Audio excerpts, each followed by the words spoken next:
Bismillah, Assalamualaikum warahmatullahi wabarakatuh. Perkenalkan, nama saya Muhammad Hatta Sumbu. Saya mahasiswa Fisioterapy di Universitas Muhammadiyah Surakarta. Di sini saya akan membahas tentang kasus lumbar diskus hernia grade 1 dengan radikulopati. Sebelum kita membahas kasus ini lebih lanjut, kita akan mengetahui sedikit struktur anatomi dari lumbar itu sendiri. Oke, selanjutnya kita akan membahas struktur anatomi yang ada di lumbar itu. Yang pertama, dari struktur tulangnya sama seperti vertebra cervical dan thoracal. Dia memiliki struktur tulang os lamina, pediculum, corpus, processus spinosus, processus transversus, dan foramen. Selanjutnya, seperti gambar di sini, dari segi ligamen itu juga sama seperti cervical dan thoracal. Dia mempunyai anterior longitudinal ligamen, posterior longitudinal ligamen, selanjutnya ligamen plavum yang di tengah, lalu di tengah processus spinosus itu ada ligamen interspinous ligamen. Selanjutnya yang paling ujung posterior itu ada supraspinous ligamen. Lanjut kita bahas ke muscle lumbar itu sendiri. Muscle lumbar itu sendiri di bagian J muscle itu ada intersegment muscle, lalu ada erectus spine, lalu ada multifidus, ada psoas minor, psoas mayor, lalu ada quadratus lumborum, iliacus, diaphragma, dan pelvic floor. Lanjut di bagian luar ada abdominal loop, lalu ada radius dorsi, dan ada glute loop. Lanjut, dari segi pencerapannya, nerve yang ada di bagian lower itu adalah nerve sciatic dan nerve femoral. Oke, selanjutnya kita akan membahas tentang patofisiologi pada lumbar radikulopati itu. Sebelumnya, apa sih lumbar radikulopati itu?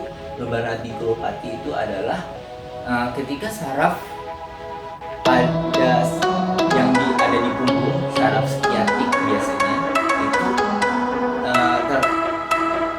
entrapment atau teriritasi oleh hernia yang mengalami grade 1 sehingga dia mengalami penyempitan, lalu dia menyebabkan rasa sakit, mati rasa, kesemutan, lalu dan kelemahan di sepanjang punggung hingga ke bawah. Nama lain dari lumbar radikulopati ada banyak, ada 6, yaitu pinch nerve, terus sciatic, terus ada hernia discus, ada bleeding discus, ada spleen discus, ada rupture discus. Lalu lumbar radikulopati itu disebabkan oleh apa sih? Sama seperti yang tadi saya bilang, tapi ini ada dua, yaitu dia disebabkan oleh bisa diskusnya yang mengalami bleeding atau herniasi, lalu yang kedua bone spur atau artritis yang biasa disebut spondylolysis. Oke, selanjutnya kita akan melakukan proses anamnesis histologi menurut KNBH yang meliputi mengidentifikasi keluhan, lalu penyaringan untuk refleks. Refleks itu ada beberapa. Yang pertama, nyeri yang parah non mekanis saat dia timbul pada malam hari saat dia berbaring. Lalu trauma yang signifikan, kita menduganya adanya fraktur yang udah rehab tapi kurang dari 2 tahun.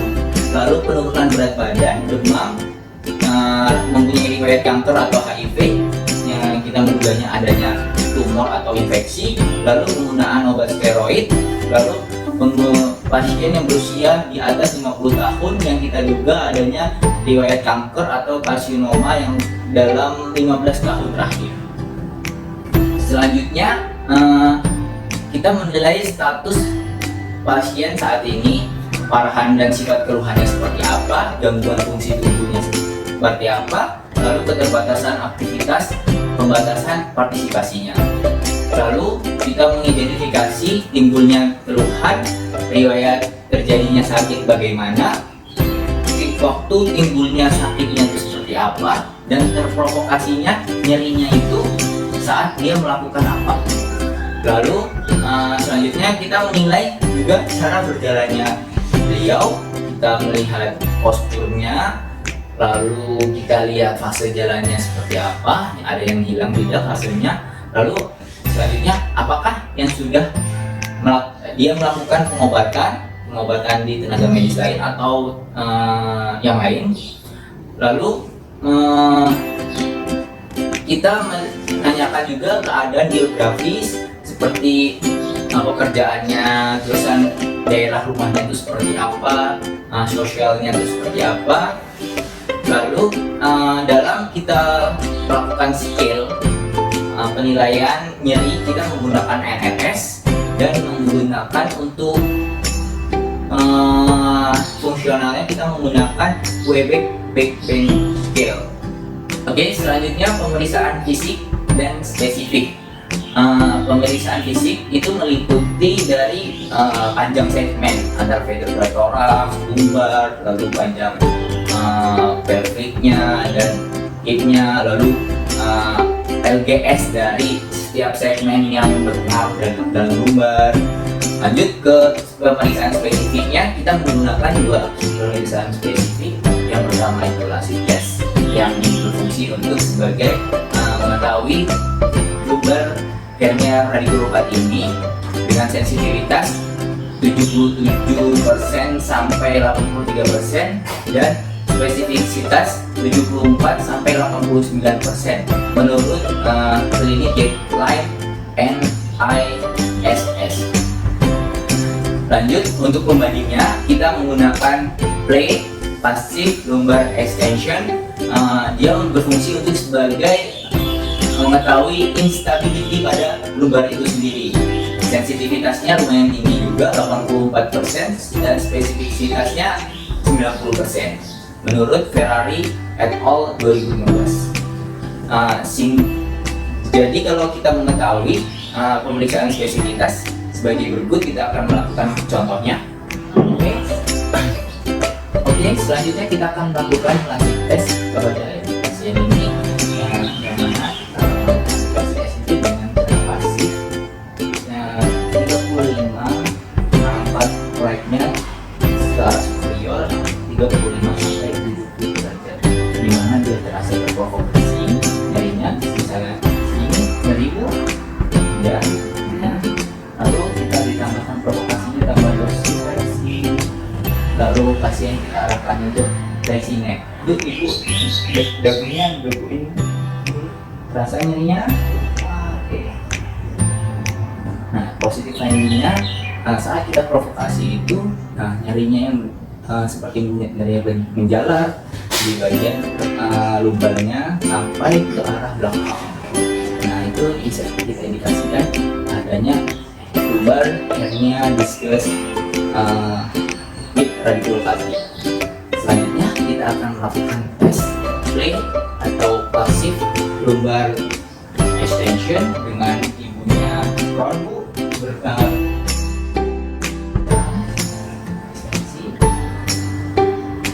sekitar 30 cm dari atas back. Nanti dia akan merasakan terprovokasi di bagian lumbarnya, terasa nyeri yang hebat saat melakukan tes ini. Dari tes ini positif kalau merasakan ini.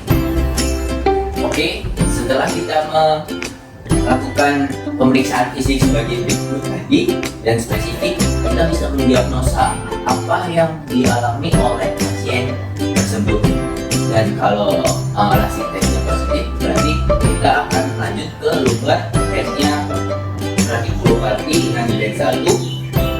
Selanjutnya kita masuk ke planning program. Apa sih planning yang kita ingin capai dengan memberikan intervensi apa yang biar pasien ini selesai atau sembuh dengan outcome yang diinginkan kita dan diinginkan pasien. Yang pertama, yang satu adalah otomatis menghilangkan nyeri. Kedua, penguatan otot, core muscle dan global muscle-nya.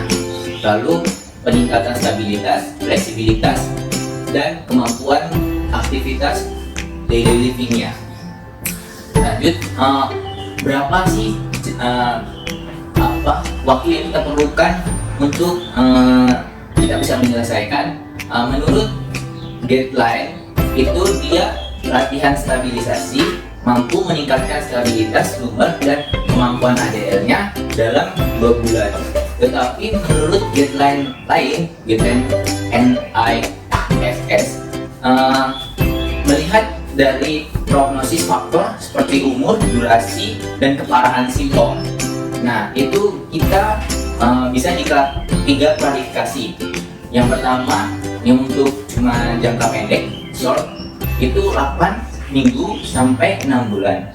Selanjutnya yang medium, dia bisa beraktivitas, itu 6 bulan sampai 2 tahun. Selanjutnya untuk long term, dia untuk jangka panjang, itu lebih dari 2 tahun untuk melakukan intervensi ini, sehingga pasien tidak menjadi pasien hamil. Lalu kita melakukan pelaksanaan intervensi fisioterapi. Pelaksanaan intervensi fisioterapi itu merupakan ada 3 yang modalitas, exercise, dan program pastinya. Kita membahas modalitas yang direkomendasikan oleh Dimitrios Milas, yaitu kita menggunakan beberapa arus. Yang pertama arus dinamik, yang kedua arus interferensial, dan yang ketiga arus tense. Nah, arus ini baik untuk elektroanalgetik, untuk menghilangkan dan meredakan nyeri. Lalu dia juga merekomendasikan ultrasound, tapi tidak pada fase akut karena ditakutkannya akan menstimulus proses inflamasi lokal pada fase akut tersebut. Lalu dia merekomendasikan hidroterapi yang merupakan massage terapi atau massage terapi S atau kompres S. Selanjutnya exercise, ini adalah exercise yang kita gunakan, yaitu plank, set plank, bird bridging, and bird dog. Itu dengan dosis biasanya bertahap dari 20 detik sampai 1 menit. Lalu untuk MG sama cat and camel, kita per item kita bisa gunakan 8 detik setiap item, lalu 6 sampai 8 repetisi. Lalu untuk pasien yang obesitas, karena akan diskus ini hanya biasanya banyak yang kena obesitas, itu kita bisa menggunakan aquatic exercise dengan intensitas 150 menit per minggu atau lebih. Home program seperti duduk sendiri, lalu naik tangga 5 langkah, lalu juga terus berjalan 10 meter dengan kecepatan yang tidak memberi nyeri, terus postur korek dengan cara cermin kaca, dan masih banyak. Selanjutnya evaluasi yang kita lakukan selalu saat sebelum intervensi, mengevaluasi intervensi yang kemarin kita lakukan sudah capai goalnya atau belum, outcome-nya sudah tercapai, nyerinya sudah mereda atau belum, dan kemampuan ADL-nya sudah ada peningkatan atau belum. Lalu saat latihan, saat latihan ini kita harus selalu mengevaluasi setiap sesi latihan kita dan tidak boleh melebihi dari nilai 2 NRS yang sudah kita tahu nilai NRS-nya tadi berapa, karena itu takutnya akan memprovokasi injury kembali. Lalu pasca latihan dan intervensi, apakah intervensi yang kita lakukan itu sudah efektif atau belum. Selanjutnya NRS itu kan memang dilakukan saat sebelum, saat latihan, dan pasca intervensi.